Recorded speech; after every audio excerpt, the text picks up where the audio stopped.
గజం భూమి 13,500 రూపాయలతో 151 గజాల భూమి 20 లక్షలు మాత్రమే. నమస్తే రస్తా గారు. నమస్తే ఉషా. రీసెంట్ గా బిగ్ బాస్ సంబంధించి ఒక సీజన్ అయితే పూర్తవడం జరిగింది. ఎప్పుడైతే పల్లవి ప్రశాంత్ విన్నర్ అయి బయటకు వచ్చిన తర్వాత చాలా రచ్చ చూసాం మనం బయట. అమర్దీప్ ఫ్యాన్స్ అని, పల్లవి ప్రశాంత్ ఫ్యాన్స్ అని ఇద్దరు కొట్టుకోవడం, తలలు పగిలి రక్తాలు వచ్చేంత దాకా వెళ్ళిపోయింది. అంటే అసలు షో గురించి మాట్లాడితే ఏ విధంగా చూడాలి అంటే ఎప్పుడు ఫ్యాన్స్ వారు జరుగుతూనే ఉంటుంది, కానీ ఈసారి కొంచెం మితిమీరిందేమో అన్నట్టుగా అనిపిస్తుంది. చాలా మంది వీటిపైన మాట్లాడిన సందర్భాలు ఉన్నాయి. ఇటువంటి షోలు చేయొద్దు, తీసేయాలి, ఎందుకంటే ఎవరికి వాళ్ళ ఫ్యాన్స్ ఇలా అలా మాట్లాడుతూ ఉండడం, కుటుంబాలను కూడా బయటికి లాగేయడం. ఎందుకంటే అమర్దీప్ కేసు ఒకసారి మనం మాట్లాడినప్పుడు కూడా వాళ్ళ మదర్ ఏ విధంగా మాట్లాడారో మనం చూసాం.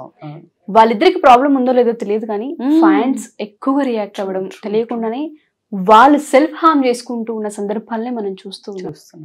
షో గురించి ఏం మాట్లాడొచ్చు అంటాం? So basically Usha, I don't know, అసలు బిగ్ బాస్ కి అసలు ఒక స్టార్డమ్ అయితే అసలు మామూలుగా లేదు.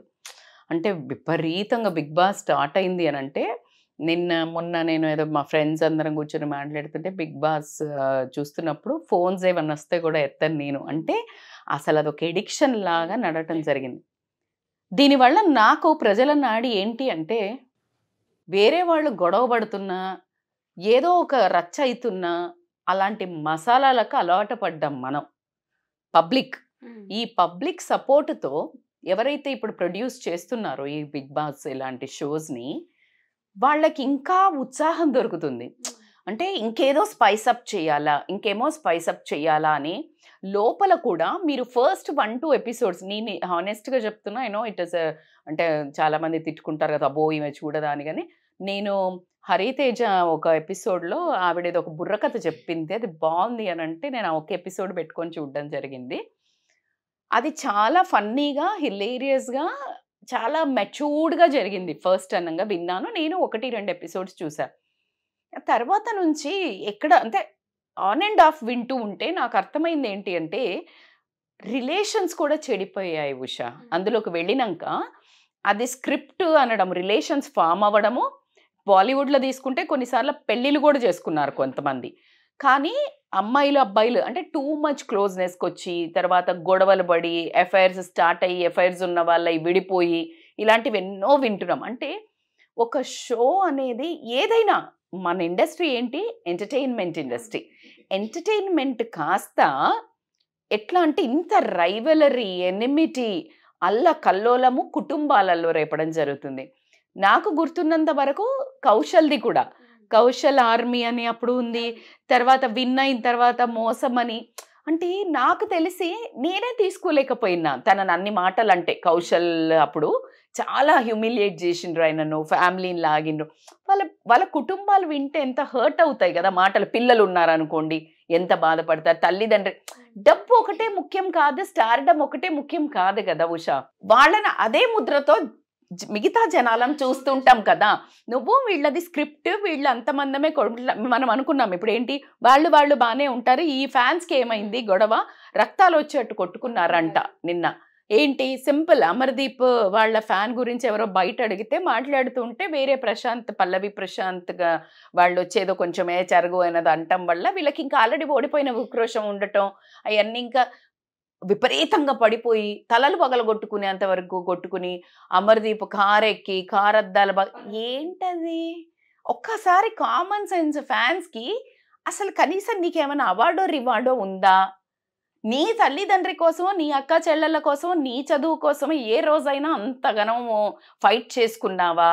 నీ లోపల ఉన్న ఎవరైతే ఇప్పుడు ఫైట్ చేశారో వాళ్ళు ఒక్కసారి అద్దంలో చూసుకొని క్వశ్చన్ చేసుకోవాల్సిందంటే, నీ లైఫ్ కోసం నువ్వేమైనా చేస్తున్నావా అంతలేసి? What is this?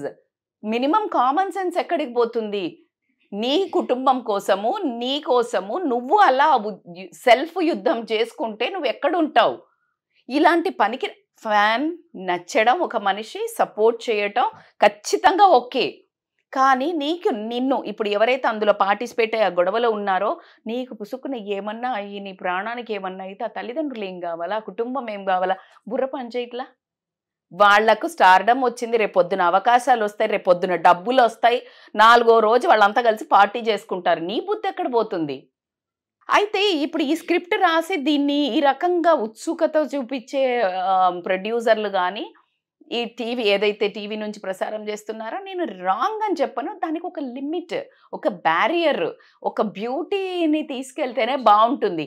ఎలాగైతే ఇప్పుడు మనం అనుకుంటున్నామో నార్మల్ ప్రజల్లో కూడా ఇంతకు ముందులాగా లేదు, బ్యూటీ పోతుంది, టూ మచ్ స్క్రిప్ట్ లాగా అనిపిస్తుంది, రియాలిటీ మిస్ అవుతుందని ఎవరు అంత పిచ్చోళ్ళు ఎందుకున్నారు? ఎప్పుడైతే బ్యూటీ ఎప్పుడో నువ్వు రియాలిటీగా తీసినప్పుడే బాగుంటుంది.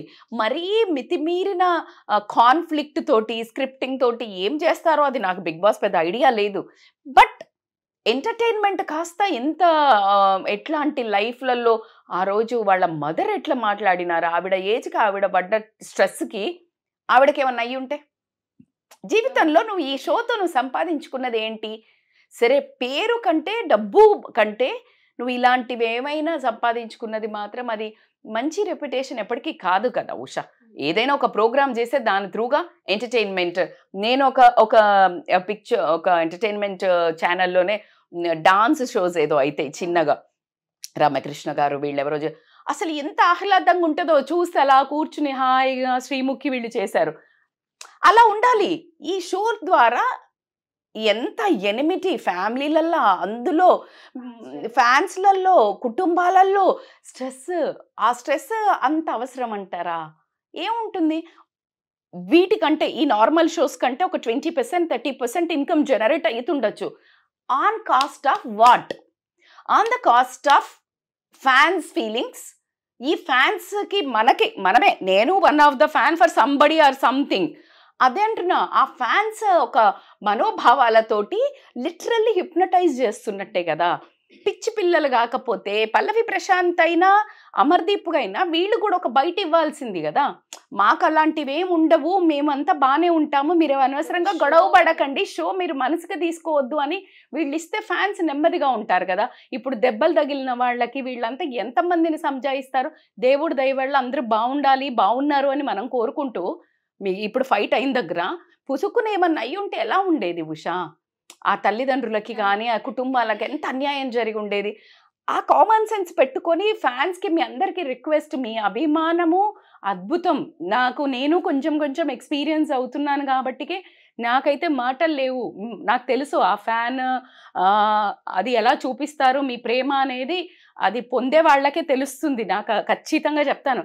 కానీ మీ జీవితము, మిమ్మల్ని కన్నవాళ్ళు, మిమ్మల్ని పెళ్లి చేసుకున్న వాళ్ళు, మీరు కన్నవాళ్ళ కోసం ఒక్కసారి ఆలోచించి ఇమ్మెచ్యూర్గా బిహేవ్ చేయకండి. మీ ప్రేమ వాళ్ళకి స్ట్రెంగ్త్ కావాలి, అంతేగాని మీ కుటుంబానికి, మీ మనస్తత్వానికి మీ వీక్నెస్ అవ్వకూడదు కదా. సో ఆ ఒక్క అక్కటి కాపాడుకోండి. ఈరోజు కూడా నేను ఒక వాట్సాప్లో ఒక గ్రూప్లో చూసిన రాజకీయ నాయకులు కూడా ఇద్దరు వేరే పార్టీ వాళ్ళు కూర్చుని, అరే మొన్న ఎలక్షన్లో నేను మస్తు తిట్టినా మీ పార్టీ వాళ్ళను అని అంటే, ఏ బావా నేను కూడా మస్తు తిట్టినలే బావా అని చీర్స్ కొట్టుకుంటున్నారు. మిగతా వేరే పార్టీలో ఉన్న మామూలు కార్యకర్తలు కానీ, మామూలు వాళ్ళు కానీ అసలు ఎంత ఉద్రేకంతో గొడవలు పడతారో.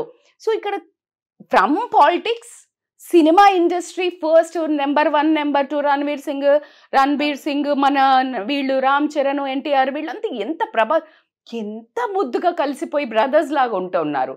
సో ఎక్కడ తీసుకున్నా నెక్స్ట్ వర్గం ఈ ఫ్యాన్స్ అనేవాళ్ళు వాళ్ళు గొడవలు పడి వాళ్ళు ఇబ్బంది పడడం తప్పించి, ఇబ్బంది పెట్టడం ఎదుటి మనుషుల్ని తప్పించి ఇందులో మాత్రం ఏమీ లేదు.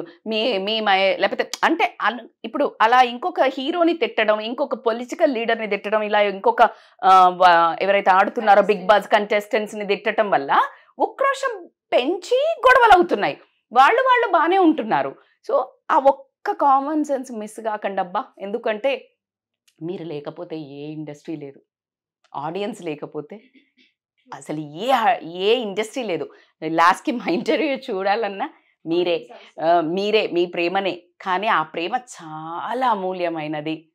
అట్లాంటి అవివేకం వాటికి, పిచ్చి వాటికి తగలేసి మీ ప్రాణాల మీదకి తెచ్చుకోవద్దని మనవి. మెచ్యూర్డ్గా బిహేవ్ చేయండి. మీ ప్రేమ స్ట్రెంగ్త్ కావాలా. నేను చాలా కమెంట్స్ చదువుతాను, నవ్వుతారు మా ఇంట్లో, మీకు అదే పని అంటే ఎవరిదో ఇన్స్టాలో మీరు ఫేస్బుక్లో ఇలా స్ట్రాల్ చేస్తుంటారు. వీళ్ళు నా మీద ప్రేమ పెడుతున్నారు కమెంట్స్ అని ప్రతి ఒక్క కమెంట్ చదివి ప్రతి ఒక్కళ్ళకి బ్లెస్సింగ్ ప్రేమ పంపిస్తాను నేను. సో ఆ విలువేంటో నాకు తెలుసు, మీ ప్రేమ విలువ. సో కాబట్టికే ఆడియన్స్కి fans are so powerful for any industry. అబ్బా, కార్యకర్తలు ఫ్యాన్సే పార్టీలకి, అదేవిధంగా సినిమా ఇండస్ట్రీ ఫ్యాన్స్, అదేవిధంగా ఇలాంటి షోస్కి ఫ్యాన్స్. మీరు లేకపోతే nothing is there. So you are so precious. మీరు కాపాడుకోండి. మీరు చాలా అవసరం ఇండస్ట్రీకి. Thank you so much. మీరు చెప్పినట్టుగానే ఆ షో రన్ చేసే వాళ్ళు ఎవరైనా సరే ఆ స్క్రిప్ట్ ఏదైతే ఉందో కొంత ఆడియన్స్ని పక్కదారి పట్టించే విధంగా కాకుండా, వాళ్ళ మైండ్ పాడే విధంగా కాకుండా ఉంటే చాలు. వచ్చిందిరా బాబు, ఇప్పుడు మీరు అన్నట్టు కరెక్ట్ చెప్పారు. యాక్చువల్లీ ఇప్పుడు ఆ పక్క దోవ పట్టిస్తున్నారు. అసలు ఏంటి మీ ఇప్పుడు షో తీసే వాళ్ళ ఉద్దేశం ఏంటి? ఎంటర్టైన్ చెయ్యాలా? ఎంటర్టైన్ ఎలా చెయ్యాలి? కూర్చొని అలా ప్రశాంతంగా జాయ్ఫుల్గా చేయగలగాల. మీరు అక్కడ యుద్ధాలు పెట్టడం కాకుండా ఇక్కడ ప్రజల్లో కూడా యుద్ధాలు పెట్టి మేము సక్సెస్ అయ్యాము, లేకపోతే ప్రజల నాడి పట్టుకున్నాము, ప్రజల షో చూసేటట్టు చేసుకున్నాము. It's I think total misfire అవుతుంది. ఎంటర్టైన్మెంట్ అనే ఉద్దేశం అనేది మాత్రం మిస్ఫైర్ అవుతున్నట్టే. గొడవలు అయినాయి అంటే ఇట్స్ అ ఫెయిల్యూర్. అసలు బిగ్ బాస్ తీసేయాలని చాలా మంది గొడవ పడుతున్నారు అని అన్నారు కదా. సో ఆబ్వియస్ యార్, నాలాంటి వాళ్ళు అయితే ఖచ్చితంగా కూడా అంటారు. ఎందుకంటే ఫర్ వాట్? అసలు ఆ మనుషులు చూసే మనుషులే గొడవ పెట్టుకొని ప్రాణాల మీదకి తెచ్చుకుంటుంటే అలాంటి షో అవసరం అంటారా?